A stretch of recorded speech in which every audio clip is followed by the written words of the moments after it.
Good afternoon. I would like to welcome those of you here in our audience at the St. Francis Hotel in San Francisco to How is Technology Changing the Global Marketplace?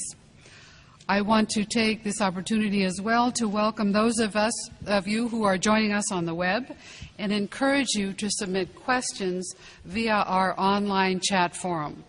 You can also join the conversation via Twitter by using the hashtag WorldAffairs. I'm Nancy Jarvis, an attorney at Farron Cooper in San Francisco and a former chair and current trustee of the World Affairs Council. I will be your moderator this afternoon. We have three distinguished speakers with us to discuss technology and the global marketplace.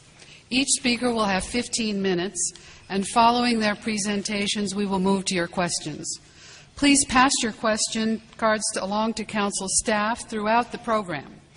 I will ask as many of your questions as time permits during the rest of the session.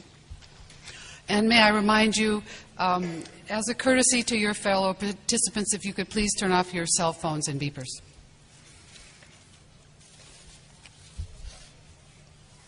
Our first speaker is Teri Kramer, Regional Vice President of Vodafone Americas and Board Member of Verizon Wireless, Vodafone Ventures Limited, and the Vodafone Americas Foundation. He has been responsible for implementing Vodafone's recruitment and development efforts, particularly in emerging markets and the Internet. He holds a BA in economics from UCLA and an MBA from the Harvard Business School. Mr. Kramer is also a former trustee of the World Affairs Council. Please join me in welcoming Teri Kramer.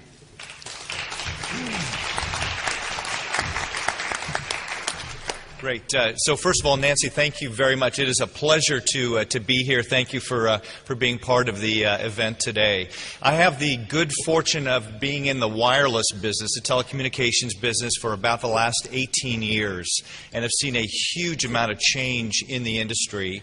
And what I'd like to do in this presentation is kind of step back for a minute and say, what is the technology landscape? What has that done to the global environment? And there's several messages I want to get across, but there's really three specifically oriented around telecommunications. One is telecommunications providing access to information. Especially in the environment of the Internet, this has been a fundamental contribution the telecommunications industry has made, I believe. A second one is in economic growth. And I'm going to cover some information about what wireless and telecommunication looks like in the emerging markets and what happens when telecommunications, especially mobile, is introduced in terms of economic growth. And then the third area is corporate social responsibility. Where has wireless and where has telecommunications provided good for society that's really benefited more than just the business itself? So let me just start out with a brief kind of look at our industry, because I find this amazing, having worked in the industry. The industry is only 27 years old. You know, you think of all the other industries that are 100 years old and 200 years old. This business is only 27 years old. In many cases, it really started in 1983, 1984 timeframe. If you remember the Los Angeles Olympics that were launched, that was when the first wireless network was built. Similar developments were going on in Europe, but in Los Angeles, this was the first advent here. Many of you probably remember the first devices that were launched. We used to call them brick phones. Huge, heavy, ugly phones, but they were the first wireless devices, and they tended to be for the very wealthy and a very, very small segment of the population. The service that was provided was only voice. And what's happened over the 27 years is the networks have improved, the devices have improved, and how people use mobile has changed fundamentally. To the point today that people now have devices for all sorts of Internet access purposes in addition to voice. High-speed networks allow people to access the Internet and video, again, wherever they go. And a whole ecosystem has been created that really has merged the telecommunications industry and the Internet industry. So a very interesting set of developments, again, over only 27 years.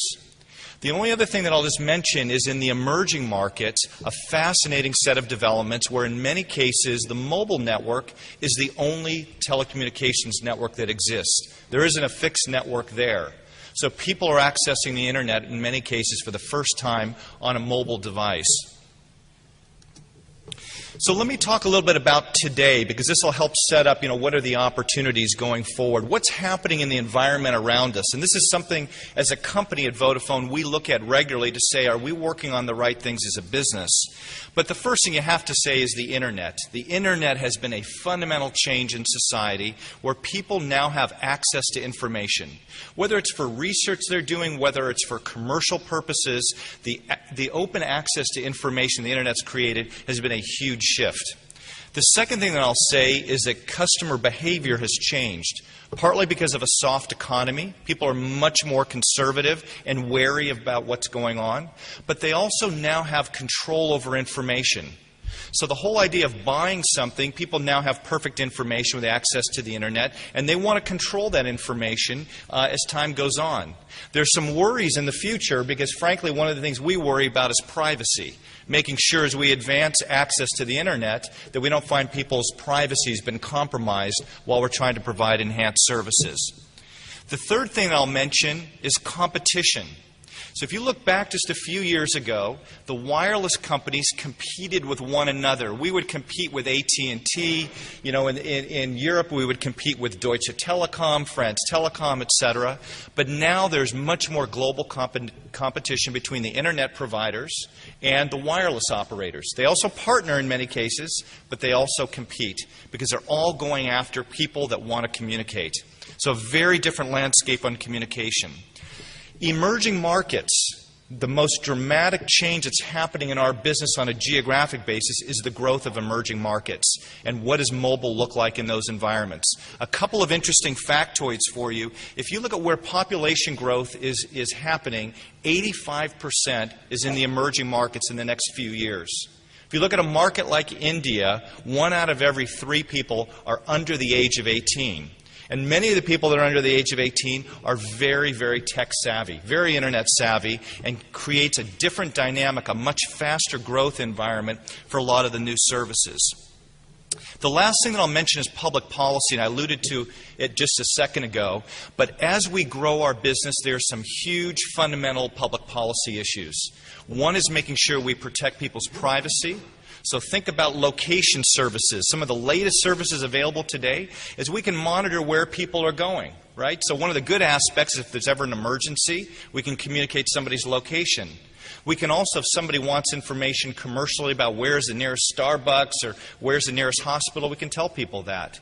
But the dark side of it is that information is ever misused, people are going to get very, very upset. And there's potential risks to people's safety, etc. And so we have to be very mindful of a lot of the privacy concerns. The other thing we have to be aware of is net neutrality. This is a big debate going on in Washington, which is saying everybody has the right to access the Internet. Fair, low cost, etc.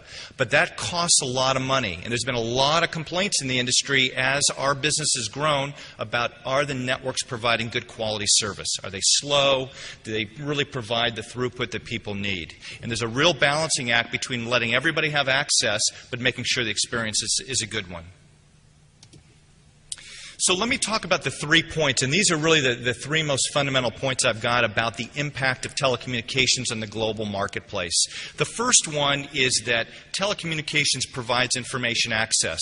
So a few years ago, it used to be the environment that people had to be fixed in one location. Whether that was their office, whether that was their home, that's where they got their information. And one of the benefits of telecommunications with the Internet is people can get information anytime, wherever they go. And that creates a huge surge in traffic, in commercial activities, etc.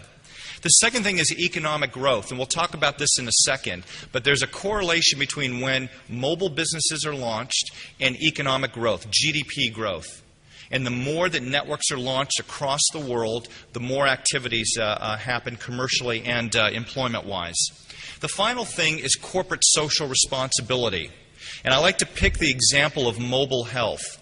So if you look in the emerging markets today, again, without any fixed networks that exist, mobile is a primary way to get access to people. The fact that there are broad mobile networks and people have devices. In emerging markets, 80–90% of the citizens have access to devices. That creates an opportunity for a lot of mobile health that I'll get into in just a minute. So a couple of things on information access.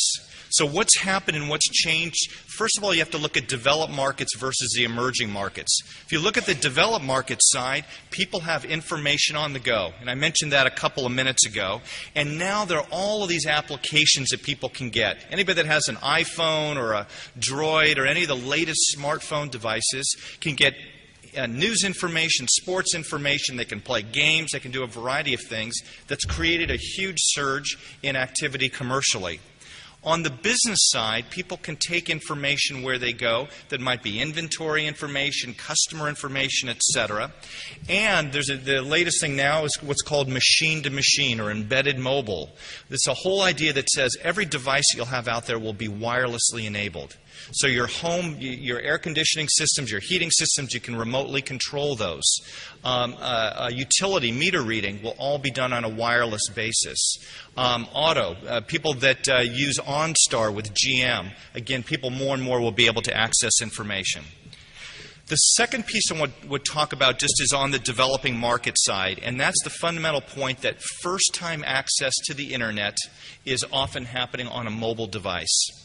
Now, the big challenge in the emerging markets is to build out the networks fast enough for that activity, but also to make sure they're low-cost devices.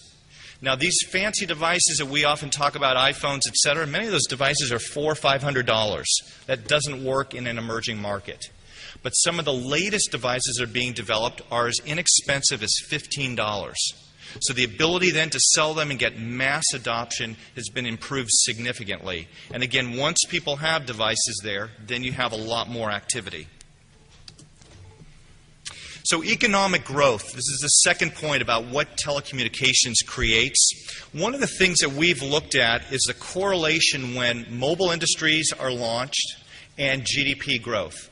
And what you'll see is an interesting correlation of GDP growth to mobile penetration, especially when a little bit more than 10% of the population gets a mobile device. So how does that happen? Well, first of all, it happens when we go out and we build in a market. We're employing a lot of people, building networks, running call centers. They're fairly labor-intensive activities. That creates growth. But more importantly, the commercial activities that are created by having mobile create opportunities. So one of the interesting applications is farmers in emerging markets that have a crop of some sort that want to sell that crop, but they don't know which village to sell that crop in. They want to know where the demand is, they want to know what the pricing is, and that helps adjust their activity. Just that idea alone has created an opportunity now for goods and services to go to places that need it most, and also for those farmers to benefit financially the most. That's a great example to me of where mobile has created, again, economic growth in an environment. Corporate social responsibility, third item here, just to talk a little bit about the landscape on the health side. And I've separated this by developed markets versus developing markets. So if we look at a couple of contextual points here, if you look in the developed markets, it's often estimated that about 2/3 of the U.S.'s medical costs are oriented around poor lifestyle choices. People that are smoking, lack of exercise, poor diet, etc. If you look in Europe, another developed market, the very old category is rated as one of the highest growing population groups in Europe. That creates unique issues in terms of health care.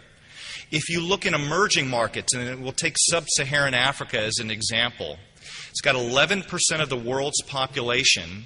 It's got roughly twice that amount in terms of infectious diseases, but only 3% of the world's healthcare workers are in sub-Saharan Africa. Huge imbalances there. So again, health issues in both developed markets and developing markets, and I'll talk here in a second just about what are the things that mobile can provide in that environment. So let me talk about the MHealth Alliance. This is a partnership that Vodafone established with the United Nations. And this is actually something that Matul, where he has been, and we've been partners in this area, specifically in mobile health. We've basically set up a partnership to say, how can we use mobile technology to solve key problems in society? And I've highlighted 3 of them here. If you look in Uganda, there's a text-to-change program where HIV/AIDS is a huge issue. This is a program that basically allows an operator to send out messages to different individuals that have cell phones to remind them to take a little quiz about HIV/AIDS that raises the awareness about the significance of that and the risks of that. From that program, there was a 40% increase in people getting themselves tested for HIV/AIDS. Now, what you need to have happen to have all this work is you need to have mobile networks that are built out. You need to have people that have devices. But the beauty now in this environment is now you find in many emerging markets, there's 70–80% of the population have got mobile devices. Creates a huge opportunity. Second one I want to just raise is EpiSurveyor.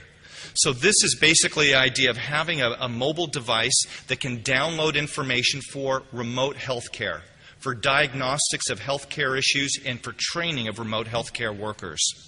And then the final one I'll just raise is in the developed markets, people that have type 1 diabetes.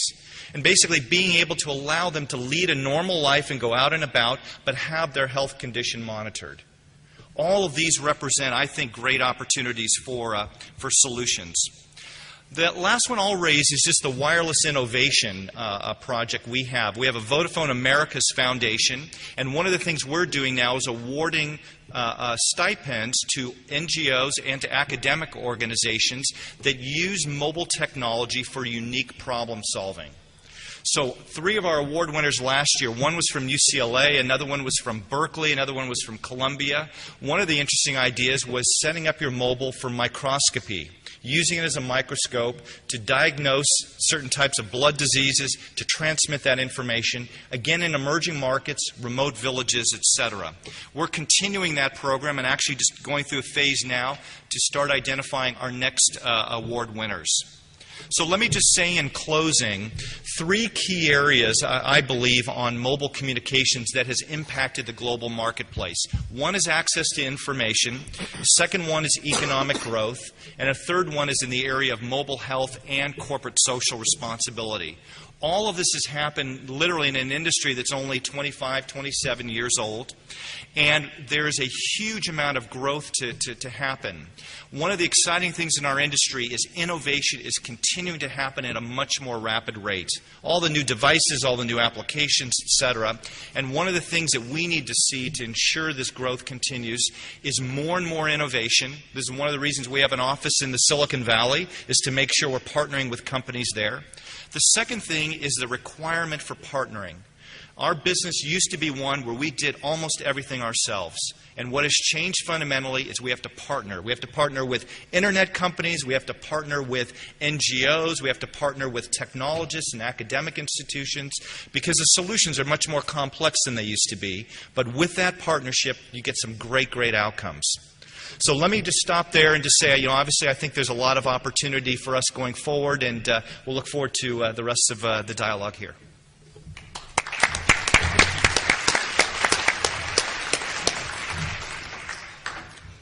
Thank you, Terry. Our next speaker is Mitul Shah.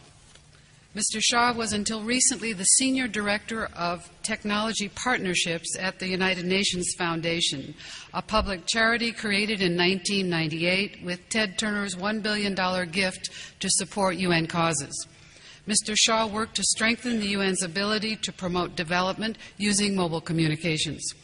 In April, he will be joining the West Wireless Health Institute in San Diego, a venture started last year by a gift of the West Foundation to act as one of the world's first medical research organizations dedicated to cutting the cost of health care through the use of wireless technologies. Mr. Shah holds a Bachelor of Science degree from the University of California at Riverside and an MBA from the University of Maryland.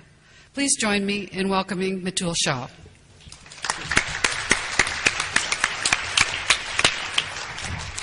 Thank you, Nancy. Terry set the table very nicely in terms of the wide variety of different applications, technology applications that are out there that is, at the end of the day, looking to be able to enhance all of our lives as well as lives outside of this country. At the end of the day, what I'm going to be focusing on my 15 minutes is talking about MHealth, or wireless health. And the emphasis really should be the other way around. It should be health and wireless, or health and tech, because at the end of the day, these are the goals that we're looking to be able to achieve, better health outcomes.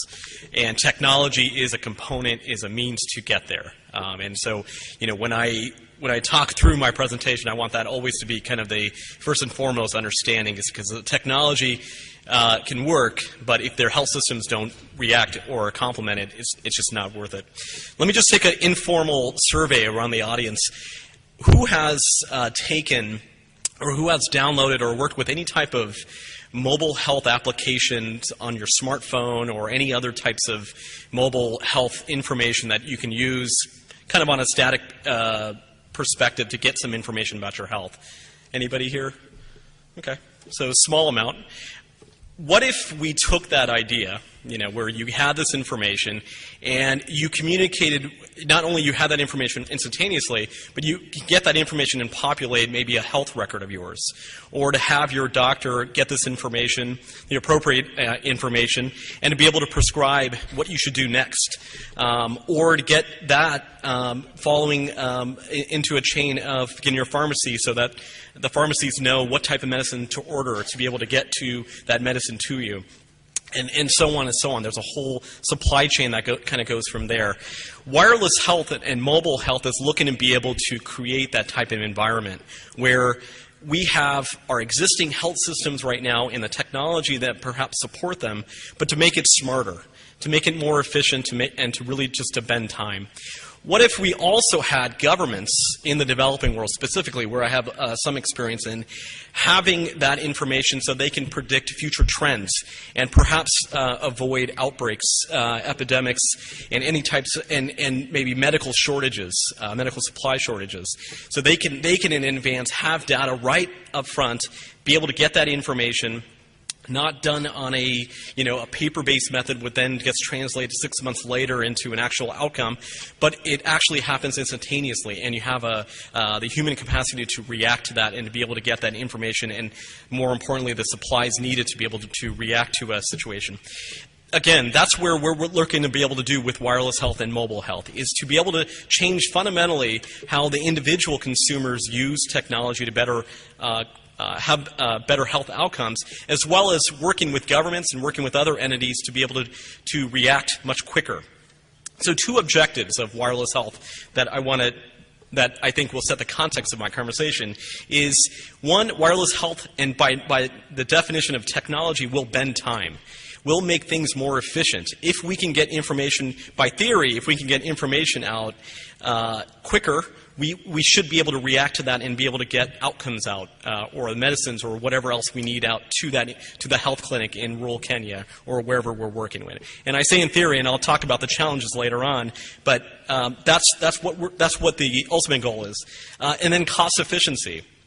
If we have efficient systems and we have better reactions to ailments and to outbreaks, we should be able to actually save expenses that could be fed into better health systems, or to better health training, or to feed into a number of different outcomes that could potentially be.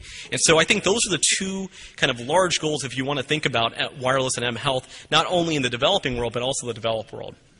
So Teri talked a little bit about wireless health and kind of the definition of them. Let me go into a little bit more detail in terms of what are we exactly talking about.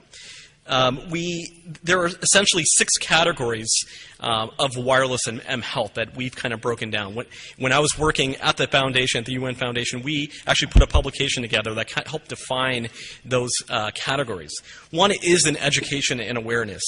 There's a number of, as Teri mentioned, number of campaigns, a number of education type programs that are delivered via text or email or other types of communication using wireless technology. And it sounds simple. When I first mentioned about education, and do they understand it? I mean, does it really penetrate and work? In actuality, it does work. TB patients in Thailand, there was a study done in 2007 where daily text messages of medication reminders, simple compliances, actually jumped and increased compliance and actual better health outcomes by 90%. There are true studies out there that actually, what sounds simple actually makes a difference. The second category is remote data collection. Teri mentioned a program called EpiSurveyor that is scaled out in about 20 countries in Africa. That's one program. But there are a number of other programs that utilize mobile phones, have survey applications built in, or one can download applications, and you can actually go out to a health worker can go out to an area, a clinic or an outbreak, and collect vital health information. Half the battle is data, and this is a monitoring tool like a mobile in an area where perhaps it's difficult to get to actually solves a lot of that. 3 is remote monitoring, so using existing applications, whether you can attach an application or a device to an existing mobile phone, or if there's another mobile phone or a wireless chip that's embedded into an existing devices, making these devices that we use every day, so you don't need to go through a whole process of training and going through a new process of how does this machine work. No, these are devices and mobile phones that you're already used to that can be smarter and actually transmit information. The 4th item is communication and training. So how do healthcare workers become better healthcare workers? How they get information to become, how do they know what to ask a pregnant woman in case she has a situation where she needs immediate help? Well, this person can work off of a mobile and have an algorithm in the background that can tell that individual, that health worker, what type of information to tell that pregnant woman so she can get the right care and make sure that she has a good pregnancy. Disease and outbreak tracking, I spoke a little bit about that, and then diagnostic and treatment and support. So actual devices that can be smart actually get out there and actually transmit information that's vital. Where is it happening? It's happening all over, but it's happening in small scale. And there are a number of challenges that I'll reference later that is impeding some of that scale. But some of the areas in India, South Africa, Kenya, Mexico, these are 4 countries that are really, from a global perspective, looking at these applications in a large way and looking to be able to not only just adapt technology, which is the easy part, but also their policy and their government institutions are also understanding it. And some of the advantages you have in the developing world is that there are a lack of legacy systems. So in the U.S., as we all know, it's complicated. Healthcare is quite complicated. There's quite a few systems out there, quite a bit of middlemen and different things that are kind of keeping things bureaucratic. But in certain countries that I've worked in and have first direct experiences, you're actually working in many different systems where there isn't a legacy system. You can start fresh, you can bring in technology, you can introduce this as the norm, and ideally you get the better health outcomes.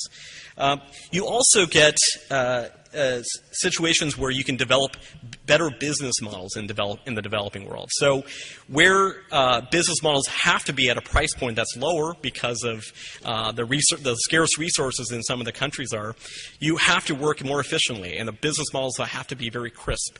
Now, what's interesting is that those programs can scale out in those countries. Wouldn't it be interesting if those models actually came to the developed world? So what we're doing is we're taking a perfectly great system that possibly is working in the developing world and bringing it out here and actually making a system much cheaper. And we think that wireless health can actually provide that entry so that you can actually make an efficient system and break some of the barriers that are kind of hindering our systems now. Let me get to some of the challenges that we're facing kind of this all kind of sounds good, and probably you're thinking, okay, this is good, but there's got to be a risk. There's got to be some situations that are hindering this, and there are many. I think the first and foremost is the policy perspective and the lack of political will and the kind of the policy running behind the innovation. Innovation, technology runs very, very quickly. But what we need to be able to do, developing world and developed world, is to be able to make sure that the innovation doesn't run too far, that we're bringing in government or we're bringing the necessary officials who are going to actually have the ability to take the MHealth or wireless application to scale. And what I mean by that is freeing up areas for clinical research to be able to assign competent individuals who can now work on the policy end and figure out, okay, what are the security issues? Ask the right questions. What are the security issues?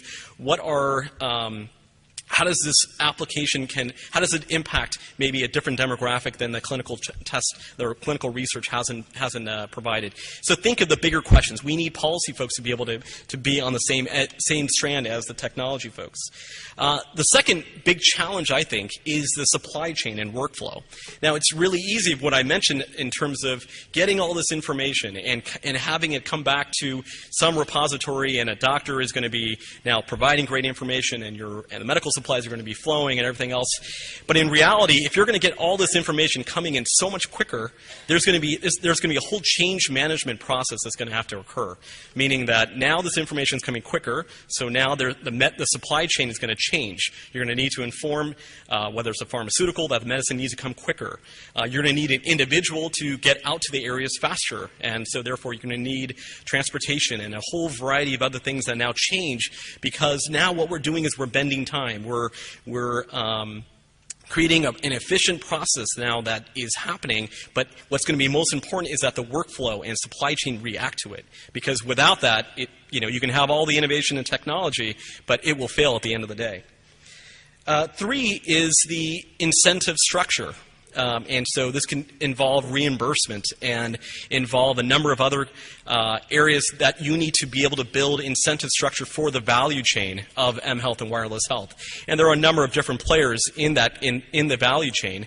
But what's not developed, and I think with the help of policy and with the help of the regulators and the help of the tech environment, is to figure out what are clear models of how everyone benefits from this? Obviously, we'll all benefit from better health, but in order to get that better health outcome, there's going to be a need to a number of different financial incentives as well as other types of incentives to be able to make sure these organizations are benefiting.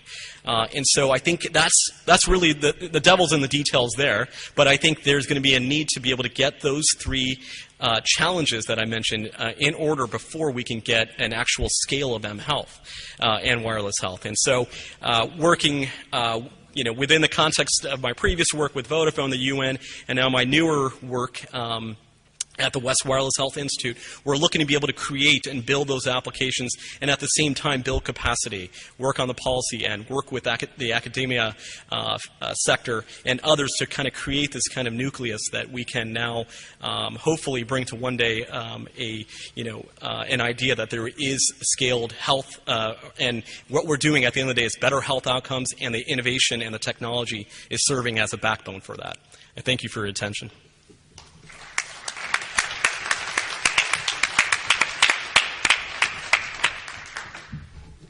Thank you, Matu. Our final speaker is Matt Flannery, co-founder and CEO of Kiva, an online lending platform that combines microfinance with the Internet to support entrepreneurs throughout the world in alleviating poverty. He began developing Kiva in late 2004 as a side project while working as a computer programmer at TiVo, and left his job to devote himself full-time to Kiva in December 2005. He's a Draper Richards Fellow and a featured blogger on the Skoll Foundation's Social Eds website. He graduated with a Bachelor of Science in Symbolic Systems and a Master's in Analytical Philosophy from Stanford. Please join me in welcoming Matt Flannery.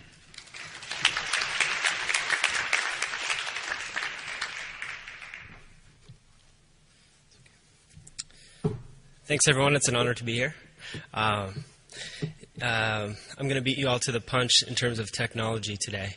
I've already asked all of my Twitter followers to ask me questions, and they're already asking tons and tons of questions. So maybe they gain priority. But if you want to beat them, you can just stop paying attention to me and start writing on your computers or your PDAs in the audience. No need to talk to me afterwards. No need to interact at all. We'll just handle this. I got my phone right here. So.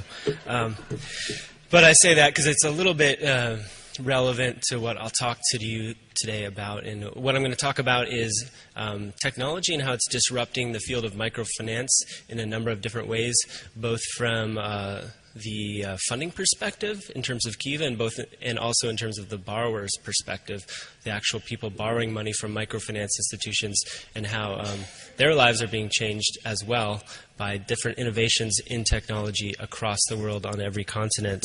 And it's really, really interesting. One thing I think is that technology is very disruptive to our field. It is helping remove a lot of the transaction costs and also causing a lot of interesting problems along the way. And it also has a ton of promise to completely transform the field of international development and microfinance in particular. And that's sort of my daily life, is sort of witnessing that movement and how it happens. It happens slower in our field because we are involving actual bodies on the ground, lots of man hours in the field in over 50 countries. So the change happens slower than it does, say, when Facebook changes its homepage, or Twitter adapts, or Google releases the newest release. But it's happening, and it's really interesting to be involved in. Just a little bit of background about my business. Our website is called Kiva. That's KIVA.org, and it's a global online lending marketplace. So what that means is you can go to the site and you can lend money to somebody usually in the developing world, as little as $25. So you can look and you can see the profile of a goat herder, someone that's buying and selling goats in Nicaragua, for instance. You can help them buy goats, and then they actually repay you. So it's not a donation, it's a loan. So we're facilitating these loans back and forth. And the way we do that is by working with microfinance institutions. So I'm not out there in the field making loans, or my staff isn't out there in the field. We're partnering with these NGOs, mostly nonprofits, in about 50 countries to make these loans to people, document that on the website, and get funding on the website. It's all about, for me, it's all about connection and empowerment. I've noticed that when you show people where their money's going, it really unlocks a lot of generosity that was previously inhibited. It was always there, but people are able to express it better when they know where their money's going, and then they can see the person to which their money is being sent and how the money is being used. Philanthropy online was a little bit of an impoverished industry, and still is a really small space, and that's because we're just getting around to adopting a lot of the best practices of the Web 2.0 innovations in terms of connecting people, allowing free speech, allowing people to express themselves. And when we got into the online philanthropy space, there was really nothing like it. There was really nothing where you could see where your money goes, and there's a picture of a person for every recipient. And so that was really exciting. A little bit about the story of Kiva, just for some context. I grew up sponsoring children, so I always grew up having a child in Africa that my family would put on the refrigerator, and I would think about this person and write them stories, and I really thought I was writing a letter to that boy, and sometimes I would get letters back, and I really would think that boy was sending me a letter back. But as I grew up, I realized that that was a little bit of a produced experience, and it's really expensive. Like if it actually worked like you thought it would work, it would be very expensive, so expensive that you'd spend more money sending those letters than actually would be used for the cause. So it was very difficult. But in 2004, I had the beautiful experience of going to Uganda for the first time. My first trip to Africa, and working in the field of microfinance, I was inspired by the work of Dr. Muhammad Yunus, who founded the Grameen Bank. I was inspired by his stories of lending money in Bangladesh to groups of women, and wanted to see if it was possible myself. And I went, and me and my co-founder, Jessica, did a few months of volunteer work out there. And what was really interesting, I was an entrepreneur at the time, I was a technology entrepreneur, and I loved talking to other entrepreneurs about their business. And so I found out it was really different than the kind of dynamic that I had fostered as a kid, sponsoring children across the world. And that, to me, it was a picture back then of hunger, starvation, war, and disease. That's how I pictured the place where this kid resided across the world in Africa. But when I got there, my time was spent talking to other adults about their grocery store, or about their tailoring shop, or about their fisherman business, buying and selling fish. And it was a really uplifting and entrepreneurial and intellectual experience. And so it was a little bit of an awakening for me, as someone who had just graduated college, that, hey, this is really different. People need to hear these stories, and people need to be involved as partners, not necessarily as benefactors. And so we created Kiva for free, really. It was a side project. We had jobs at the time, and we just created it at night with friends in San Francisco. And that's one thing that technology really empowered us to do, was we could build a website for free. It could be hosted for $5 a month, and just a few people could make this thing happen in one village in Uganda. And so we had this pastor in Uganda dispersing the loans to the goat herder, dispersing the loans to the fish seller, dispersing the loans to the grocery store owner. And my family and friends were putting little pieces of money, and I posted their business plans to the website and divided them, their businesses, into shares. And so I was thinking, this is a little bit like a stock market. And I'm selling these shares to people. And so I'd be in San Francisco at my friend's house for dinner, and they'd be like, yeah, I bought a share in Rose's goat herding business. And we'd talk about whether it would repay or not. And it was behind, and then it would start catching up, and it was kind of exciting, and it was only $25. And so I noticed that we were onto something, because I had all my friends talking about this. They were talking about what was going on in this little town in Uganda, and they were excited and interested. And I was, wow, that's really different than their attitude before all of this. And so we're onto something real. And pretty soon we got over our head, we got on television, we got on the newspaper, and so that place in Tororo, Uganda got packed with these loans, and pretty soon there was not 7 but 50, 100 people getting loans in this one place. And the borrowers were able to go to the computer, and they were able to see each other on the computer, and it was a little bit like a bulletin board, who's paying back their loan in this village. And so the technology was affecting not only us paying attention to these people, but the recipients themselves were paying attention to each other. It was a little bit like a Facebook situation. And that can be good and bad, and we've seen a lot of interesting ramifications of that. As it grew, we got a little bit overwhelmed, and so we needed some help. We got some donations from foundations like the Draper Richards Foundation, the Skoll Foundation, and even Chevron recently helped us scale. So we got a lot of help from really well-intentioned and effective foundations to grow, and we started partnering with microfinance institutions around the world. So instead of working with this pastor in Uganda, we started working with NGOs. So now we work with NGOs in about 50 countries. Some of them are nonprofits, some of them are for-profit banks. But they essentially use Kiva to raise money on behalf of their clients. So they'll take a picture, get a loan description of a borrower, and post it to the website, give out a loan, and then receive funding from the internet to pay for that loan. We have about 700,000 users now, and they've lent about $130 million in the past 5 years. So this is really accelerating. And what's happening is the money's going in, and it's not coming out. It's just going around in a circle. And so we have this capital, this growth capital that's growing, and no one's withdrawing the money. So they're lending to someone in Uganda, getting it back, lending to someone in Bulgaria, getting it back, lending someone in Cambodia, getting it back, and they're just moving money around the world. And that's not a lot of money. It's like $25 per person.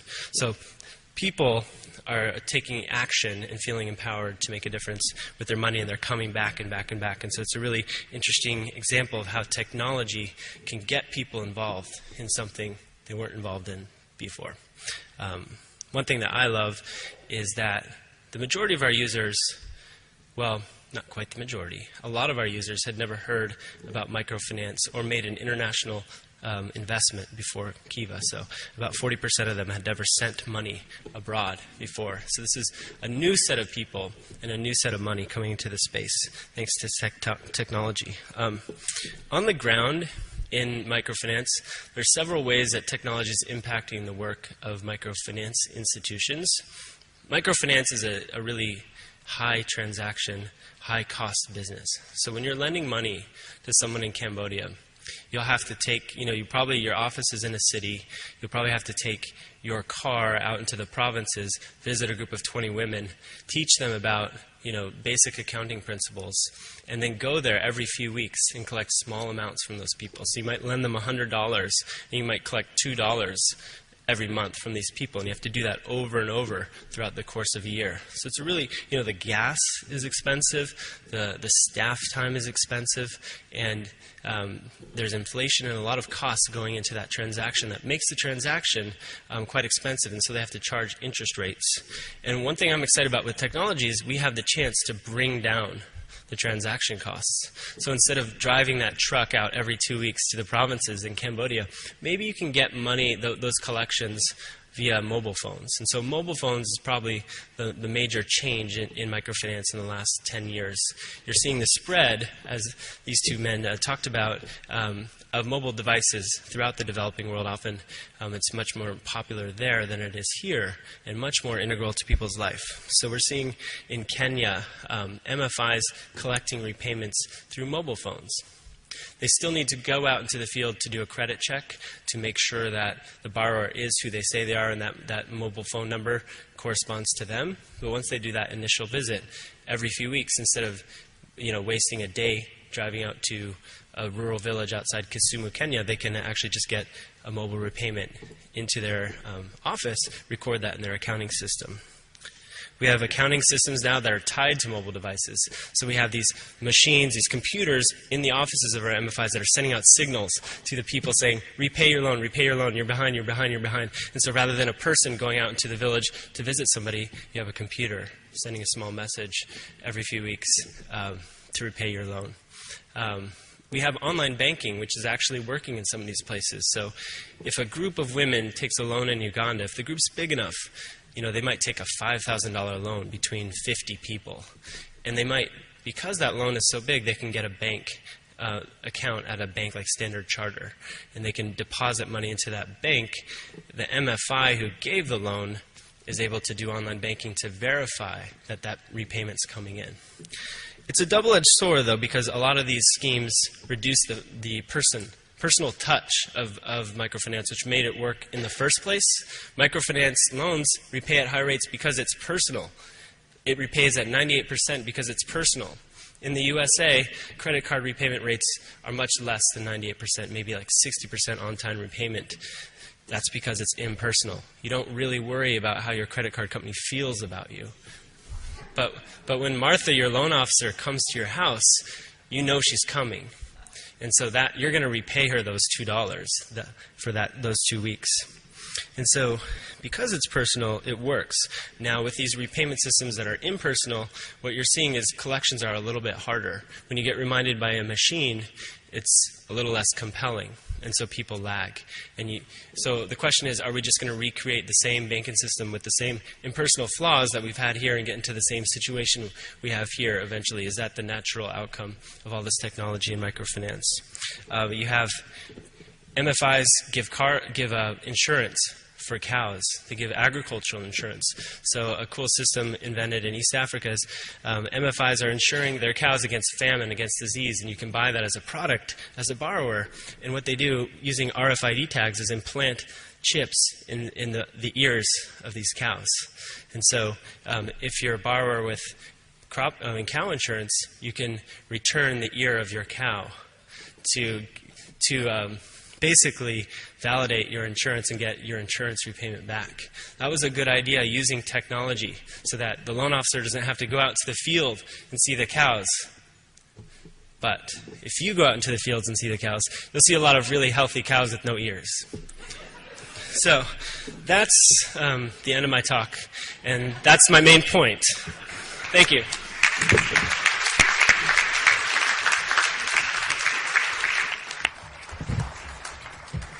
On that note, it's time for questions from the audience. I'd like to start out with a very short question of my own, and this will be addressed to each of the panelists, and I want your reply to be no longer than 30 seconds. This is just a really quick response, and we can talk about it more later if you like. Matt has talked about the disruptive technology in microfinance. The term disruptive innovation has been used to describe many technological changes. To each of you, what is the most disruptive innovation of recent technology? Well, I have to say, I mean, a 30-second answer. I mean, the Internet itself, the information that people get on the Internet, the availability to broad groups of people, and the success of innovation that happens, you know, via the Internet, to me, in our lifetime, will be the single biggest innovation. Agree. Okay, that was Metallica.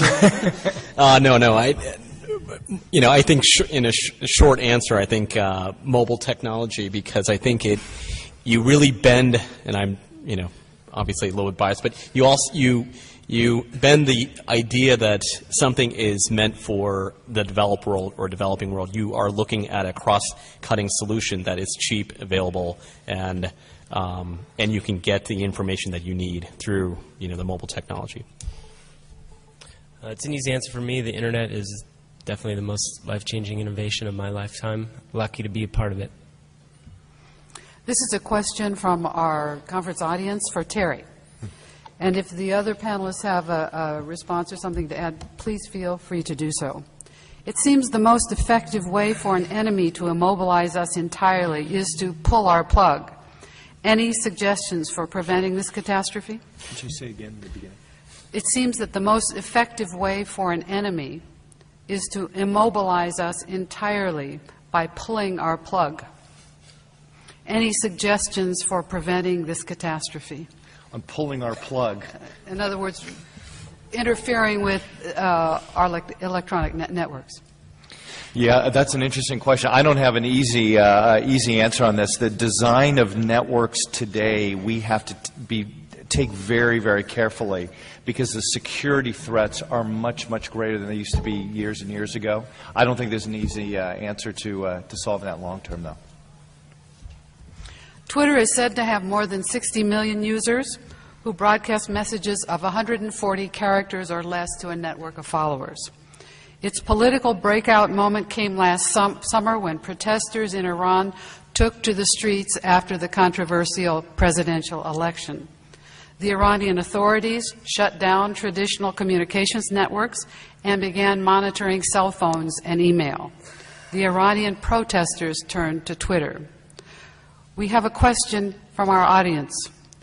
It has been said that mobile devices for communications guarantee that we are experiencing great exchanges of ignorance, i.e., people who get their news in tweets don't get comprehensive understanding.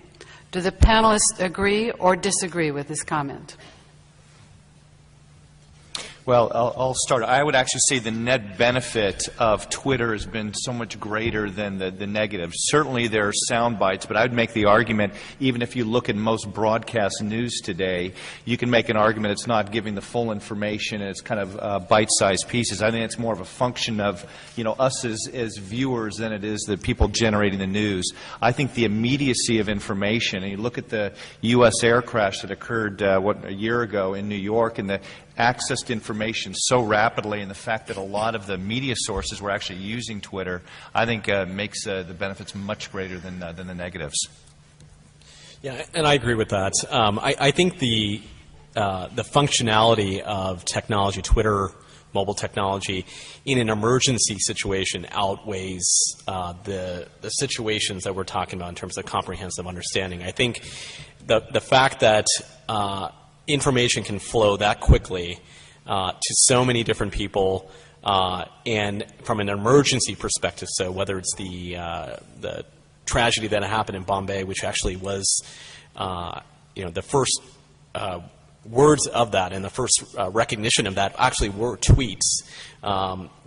Through that situation or through the air crash situation, you can't replace that type of information. You're getting people empowered to provide that information. I think that's irreplaceable. That question was rather long. I think it should be boiled down to about 140 characters. They obviously didn't ask it on Twitter.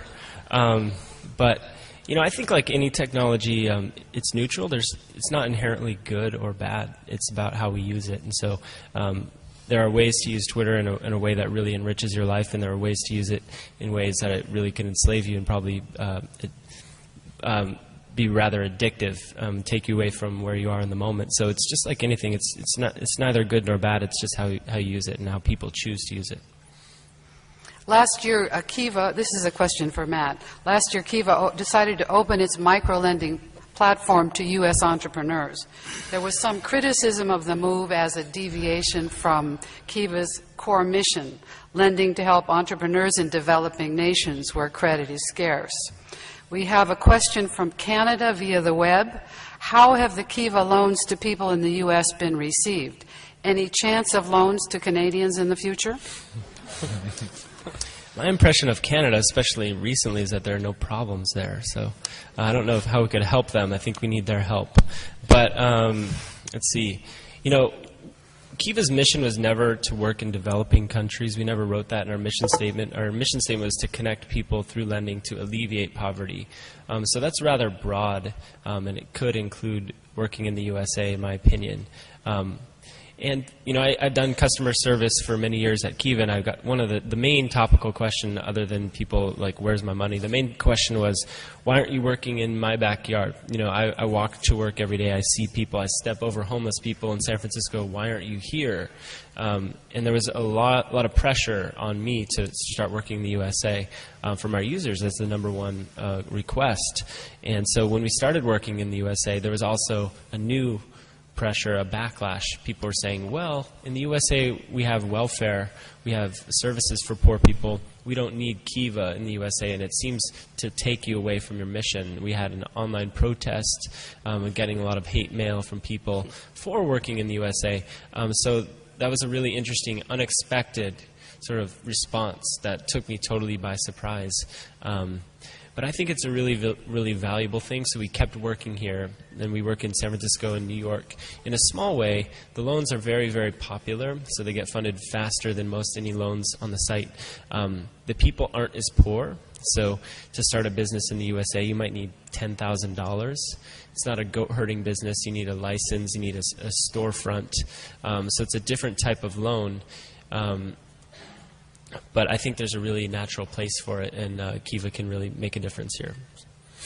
In terms of Canada, we would totally be open to working in Canada. If we found a mission-driven microfinance organization that was lending money in Canada, we were able to comply with the government regulations, that's totally within the scope of what we do.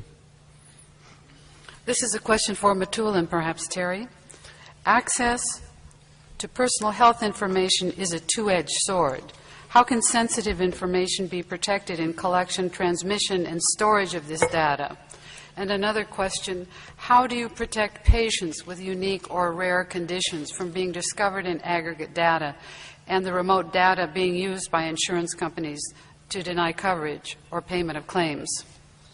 Yeah, and those are really, those are good questions, and that, I think, is, you know, the political will that needs to be established to be able to get those conversations on the table to be able to discuss. I personally don't have a specific recommendation in terms of how, like from a technical perspective, how do you secure data. I think there are a number of different solutions out there that can be used and integrated. I think it will be, though, this will be the actually number one issue that we're going to be discussing perhaps at the next conference and the next one, because I think what's occurring is that there really isn't a standards process to how one secures data, and then how that data and who actually sees that data. There are a number of different groups who are attempting to try to put some standards in motion, but really right now at this juncture there really isn't a standards process for how that's done.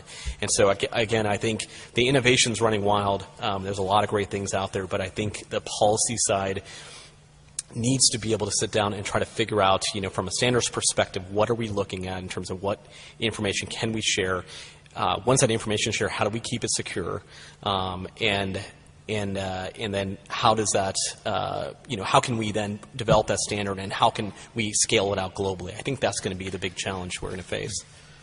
You know, I would just add, Nancy, to that the whole idea about opting in from a customer standpoint, whether it's location information, medical record information, et cetera, is now going to be a very, very big issue. That it's important for whoever the provider is in this case to make clear how they're going to use the information, and to ensure that whoever the patient is, the customer is, et cetera, that they have a chance to say yes or no to that. And a lot of people actually want to share information because there may be some other benefit there, but that explicit discussion needs to happen, and that's where a lot of the data privacy rules that are being discussed now, actually in Brussels and somewhat in Washington, are trending now.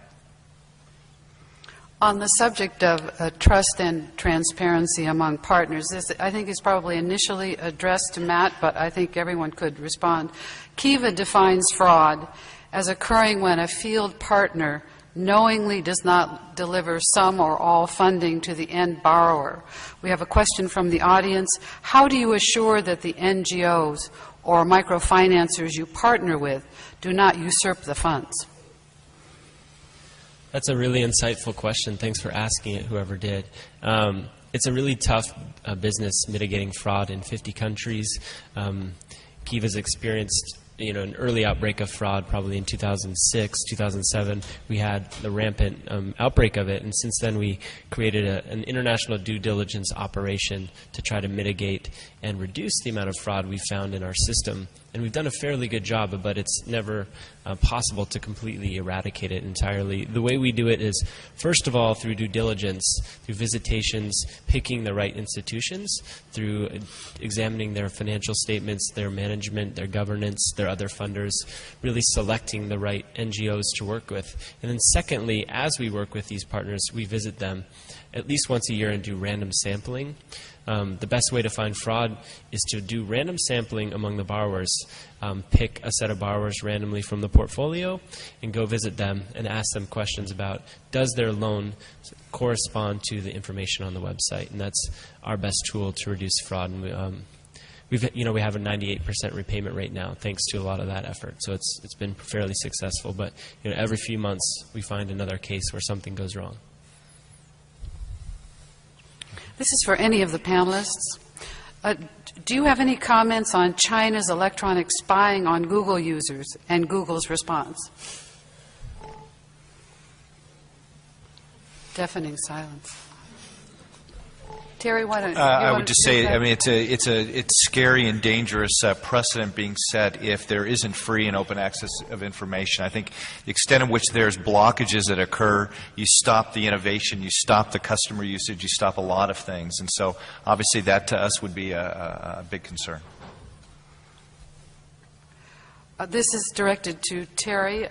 Google is doing a pilot medical project to establish a network in rural areas. Is this kind of project a complement or competition to Vodafone America's foundation? Yeah, so first of all, Google has deployed networks, and there's always kind of an ongoing debate because they've deployed Wi-Fi networks, which is another mobile technology. They've deployed some high-speed broadband networks, et cetera. Most of what we've seen with Google is they more and more are trying to look at this bridge between the internet and communications, and they're trying to understand what do the users want out of all of that. So we don't read into that there's a big competitive threat. I think it would be unusual to see a business like Google shift their whole focus into what is a very different business, constructing and running networks. But I think they want to be very smart about what their partners like us are going to want to do in the future and what customers are going to want to do, and that's why a lot of these trials are being run. For Matul, how will wireless providers support important initiatives such as MHealth in emerging markets? With the huge challenges associated with a non-existent energy infrastructure, what is a likely solution? Yeah, that's a great question. There are a number of, regarding energy, this is a cross-cutting issue beyond health and beyond other resources or other applications. This is just a critical issue. The initiatives that I've worked on, specifically in the countries, it typically depends on the country and the areas that we're working in. There are pretty creative ways and individuals using their mobile phones and how they charge them specifically, or just devices in general, whether it's hand pumps or using automotive ways to be able to kind of generate energy or other resources. It's a big issue because these are great ideas, but hardly sustainable at the end of the day. I think there needs to be, on a kind of a larger level, some, bigger thoughts in terms of how energy can be transmitted over, and then it goes beyond just mobiles, just in terms of an energy issue. But what's amazing, what I found, in experiences I've had, is that the number one items, or one of the top items that people look to build or put energy into, is their mobile devices, because they literally run their lives off it, whether it's finding prices for their farms in terms of commodity prices, or talking to their loved ones, or whatever it may be. They find a way to be able to get that charged up and get that energy kind of flowing. And I think there are a number of other mobile providers that are doing a lot of interesting work in green energy and putting that together. And I think in that kind of combination of the larger ideas working with some local ideas, I think there could be some interesting solutions. Yeah, Nancy, I would just add to that, there's an interesting, if you kind of take the macro issue here, it used to be in our own industry that the view was in the developed markets, all the innovation was coming there, and that would get then exported to the emerging markets. What we found in our own business now is a whole idea of reverse synergies, that there's innovation happening in the emerging markets that we now would look at in the developed markets. So 2 examples I'd bring up. One is in our business in India. Very, very expensive to go build a mobile network in remote areas, especially when you know that customers do not have a lot to spend. One of the things that we've done with several other operators is we've constructed networks together, which is unheard of before, that you would share a network with anybody else. But it saves a huge amount of cost, also energy, and allows you to go into remote areas and to build. That's one example, I think, of innovation that addresses a lot of challenges. The other thing is, I noticed Chris Horner's in the audience here, runs a company called Solio. This is a business that has developed a solar recharger for mobile devices, for electronics, that you can go anywhere in a remote area and basically have that recharging capability. And then once that innovation was developed, he's developed another innovation which says, you know what, not everybody's going to have a Solio unit. You should set up networks of people then that can resell that charging capability, again, which multiplies the ability of broader use of mobile. So I think there's a lot of interesting things happening in emerging markets that are brand new and that over a period of time may actually find its way to developed markets. One of the great things about the annual World Affairs conference is the participation of students. And we have a question here from one of the high school participants for Matt. Have you or will you make plans to allow Kiva lenders to follow their borrower even after their loan is repaid? Thanks for the question. It's really hard to track the borrowers right now because as we moved out of that one test place in Uganda, we started working in places that were further and further away from the internet. And so what happens is a lot of the borrowers themselves have never heard of the internet. A lot of the borrowers themselves have never heard of a computer, and they certainly don't have any email accounts. So I was lucky enough to go to Kenya one time and show borrowers their Kiva profile because they hadn't actually been to the computer to see it. And I showed them the picture of all the people that had lent money to them. And on it, there's a picture of Helen and Des Moines, Iowa, and John and Calgary. And then there's this cat from San Francisco, just this cat. And so the borrower says, I don't understand. Why is a cat lending me money? Oh no, this is complicated. How do you get to this point? How do you back up? What's a computer? What's a picture? What's a cat? No, obviously they know what a cat is. And they said, and when I pay them back, why does the cat want to be repaid? And so, stupid thing, I said, the cat needs cat food. But that's an example of just how far the world's working poor are from the internet right now. And so to imagine that you can track a loan during the repayment, and then to imagine you can continue to track someone's progress after that loan is repaid is really difficult. I won't say it could never happen, but it has to be a two-way exchange, and the borrower has to get something out of it and have a reason to be tracked. And it's not happening right now. One day, those two-way ongoing connections could happen, I guess. Have any of the panelists heard about the NGO Telecommunications Without Borders? They went to Haiti after the earthquake to set up wireless communications. Yeah, this is Matul responding. Yeah, this is not a planning question.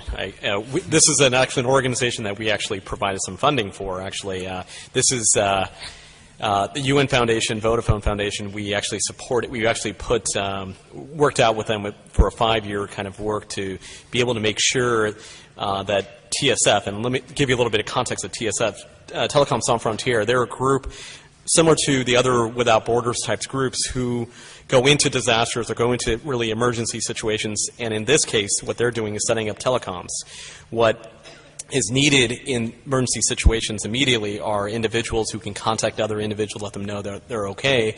But at the same time, what's critical is that NGOs and the UN and other organizations go in at the same time, and so they can understand when food shipments are coming in or other types of supplies are going to, and just so that that communication can be established in the first 48 hours. And so TSF actually goes in and sets up. They're a small group based in Pau, France, about 15, 20 individuals, mostly volunteers, retired engineers, who go out to these disasters with a suitcase in their hand and go out and set up these communication camps, simply with a satellite phone system, or it could be a little bit more elaborate, but essentially just providing the first hours of communication in a disaster. It's a fascinating group. We provided support to them because the UN needed that immediate support to establish longer-term communication. And so what we've enabled them to work with OCHA, which is the UN's coordinating agency, to go to Haiti or go to Chile or wherever it may be to establish the first communication so that the UN can actually utilize these resources along with victims to be able to get that communication out, the first communications out. That's really critical in the first 48 hours until a more long-term sustainable solution is developed. So a great group. Happy to discuss this group with anyone after this conference. What are the implications of technology and globalization for the United States? Does technological displacement necessarily produce lower wages for American workers?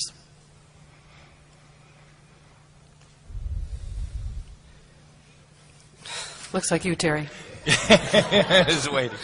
So, I mean, it is an interesting issue, the broader issue about globalization and benefits or not. First of all, I mean, I think that globalization created by telecommunications overall has been a big benefit. And, I covered this in my presentation on emerging markets, that I think the GDP growth that occurs and the access to information would have been much, much slower paced if you didn't have that jump start in there. So I don't net believe, and all these things are kind of trade-offs both ways. I believe the benefits have far outweighed the disadvantages. I do think there's a general requirement for us to continue skilling the environment for this new, environment. We're in the internet age. That will be the number one thing our generation leaves behind. We need to make sure people have got access and learn how to use it. But I think, again, the net benefits have been huge. This is a web question on somewhat the same subject, but addressed to Matt, although anyone can answer, of course. What have you learned about poverty in other parts of the world that could help address poverty here in the U.S.? That's a good question. That's a great question.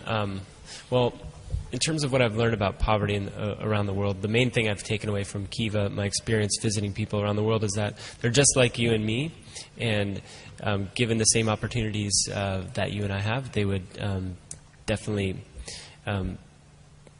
succeed just as people in the U.S. have. They just haven't been given the opportunity. So the real problem is lack of access to financial systems and all the benefits we have. In terms of how I think that answer can be applied here, I think the main thing that I've taken away from is just the amount of entrepreneurialism around the world where people don't really have a job. You can't really apply for a job. In most of the places where we work, there's no company hiring, and you can't really get fired from a job. So people don't really expect a process. They don't expect to fill out their resume, get an interview, go through all the stages of getting a job. They just expect themselves to figure out a way to feed their family that night. And I think in the U.S., a lot of us have lost that entrepreneurial spirit. We sort of expect the system to help us out. So to whatever extent that sort of resiliency of the world's working poor can be applied to our daily lives, I think there's a lot to take away from that. Yeah, Nancy, I would just add, to that as well. I mean, again, at a macro level, the political and economic systems that operate are the ones that drive, affluence or poverty. And the things that make for better political and economic systems, if I had to say boil it all down to one thing, would be transparency. So transparency of information, transparency in government, transparency in goods. I mean, I talked about even in my own presentation, when people have access to information, even on commercial activities, they're able to take more informed decisions that lower the costs, that create much more of a need satisfaction environment. That transparency is key. And we've just moved back from living abroad for quite a few years. I do have to say one of the things that's impressive about the U.S. system that I think is admired, even though there's a lot of challenges, is the transparency that exists in the U.S. This is from Atul. Do you have any thoughts on the current health care reform discussion in the U.S.? How does wireless technology fit in, or is it being ignored? That's a good question. I think we're looking at it's a complicated question, but one component of the healthcare reform issues that are going on, specifically that where we believe, at least, that technology could play a role, is within the medical health records issue. Now, there's going to be a number of different funding and kind of emphasis now putting in within the healthcare kind of reform into medical health records, and a lot of it is pushing the cart before the horse in terms of, well, there need to be some fundamental questions that need to be answered before you can develop the medical record. But regardless, there's going to be a need to be able to populate those health records, beyond just the standard person going into the office, doctor's office, that information being then populating the health record. What I think will generate interest and sustain those health records beyond just this is a product of someone else populated my health record with information from the doctor is that individual who is diabetic and is taking tests, or the individual who is an expecting mother who wants to test contractions and who wants to make sure that their baby's heart rate is at a level where it should be, where that information then can be used by the actual consumer, not replacing the doctor, not replacing any kind of professional healthcare individual, but at least getting that information in some sort of record that hopefully will be created, and that they can now take this information to different areas where they're requiring medical help. I think that's, I think there is a role for wireless technology to play specifically within that. I think there are a number of different issues, but I think it's a complicated question, but I think there are certain tangibles that can come out. Yeah, the other angle I'd just say on this one, Nancy, is mobile can provide lower costs. I mean, one of the big challenges of the healthcare is to lower costs overall, and the U.S. has got one of the biggest challenges. The company that I referenced in my presentation, OMD, this was the young woman that had type 1 diabetes. If you look at the cost of people monitoring health conditions by having to come into an office or send dispatch health workers out, that's a fairly costly activity. When somebody can remotely monitor, you save costs. In the NHS, in the British health system, the number of missed appointments is huge. And one of the programs that's being worked on is just sending a text message to remind people about their appointments. Save over £1 billion a year. So I think there's several things that actually drive costs down that would align with the healthcare drive. Facebook has the private information of over 350 million members, and Wired magazine has called it a second internet. Its Facebook Connect and News feed constantly updates friends. Is Facebook bringing its own form of order to the chaos of the internet? Is this beneficial? I don't think I think Facebook is outstanding. I have to say social networking is one of the newest ways people do communicate. I don't think there's going to be a supreme winner in all of that. I'm a very big believer you have to have these offerings that cater to individual users. But I think Facebook is a great offering for us. We have many of our users use it, and their customer base now is up to about 300 million. So it's been a huge success. I actually personally like the chaos. I like the idea that you can have unstructured information coming in from various different sources. It's just like when Matt mentioned before, it's what you do with it. What are the trusted sources out there? Facebook provides that outlet for unstructured information to go through. You take it at face value, whether it's your friends saying it or someone else saying it. I think that's the whole point of this, is to be able to, you want some integrity and some security with the information going out, but at the same time, you want to be able to reach out to, you don't want standards necessarily to dictate how you get information. You want to be able to reach out and be able to get information from a variety of sources, and I think whether it's Facebook or some other distributor of information, I think it's what you make of it. And at the end of the day, the marketplace will dictate whether it falls apart or it stays and sustains. Go ahead. Matt, you mentioned that the concern about Kiva not becoming impersonal and therefore less effective or indistinguishable from traditional forms of lending. What steps can Kiva take to prevent that from happening? Well, I think we're playing a great role in helping continue the personal touch, both of philanthropy and of microfinance. Our microfinance partners have realized that there's a real incentive to taking a picture of every borrower. So because of Kiva, they're taking a picture of their clients it's useful for their own internal identity tracking system. These people don't have a passport, they don't have a credit score, they don't have a driver's license, so this picture might be the only public record of their existence. So there's a lot of benefits to this personal touch, and in terms of fundraising, it's just been shown to unlock a whole new type of capital. Not Wall Street capital, not IMF capital, but person-to-person capital, which is very patient, flexible, and different, and requires a personal return, not necessarily a financial return. And because of that capital existing and growing and growing and growing, it's going to help reinforce that personal touch among microfinanciers and other international development workers for a long time to come. This is the last question and can be addressed to each of you. With literacy being such a huge barrier to access to information, how can this challenge be overcome via mobile technology?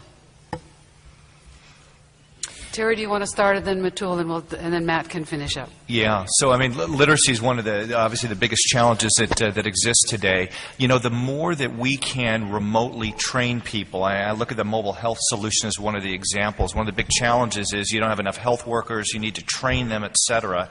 I think the multiplier effect that can occur by remote activities, getting to people in remote areas that may not have access to education like we might have, that could receive training, et cetera, that then creates this multiplier effect. I think that is one of the big opportunities. And I think just the customer experience. If somebody has a great experience on some site or Facebook or whatever else, that engages people. And that act, I think, then drives more awareness, more skill, literacy, et cetera. Yeah, and are we talking about actual reading literacy or actual... Well, in that, if it's talking about actual literacy, let's say in the developing world, where that is a big issue, there are a number of different solutions out there and primarily all concentrated on voice. So whether it's an IVR, meaning in a system where an individual can call in and get the information that they would receive via text or whatever else, there are actually low-cost solutions for that. I think it's a more philosophical question that, I think these are good stopgaps, but in terms of, I think, literacy as a whole, I think that needs to be addressed, from an educational standpoint.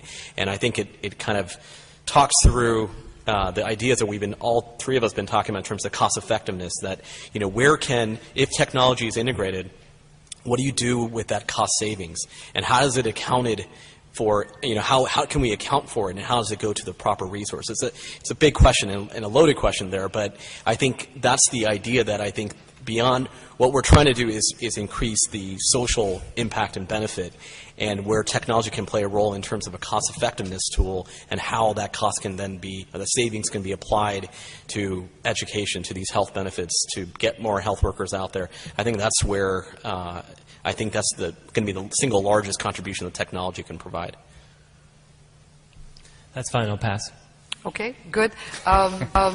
We've had an incredibly wide-ranging conversation, and on behalf of the World Affairs Council of Northern California, I want to thank Teri Kramer, Natul Shah, and Matt Flannery, and thank you, the audience, for your participation. We'll now take a break for half an hour before moving to we're staying in the Grand Ballroom, Session 2, Great Ideas, with John Wood of Room to Read and Craig Newmark, founder of Craigslist. Thank you all.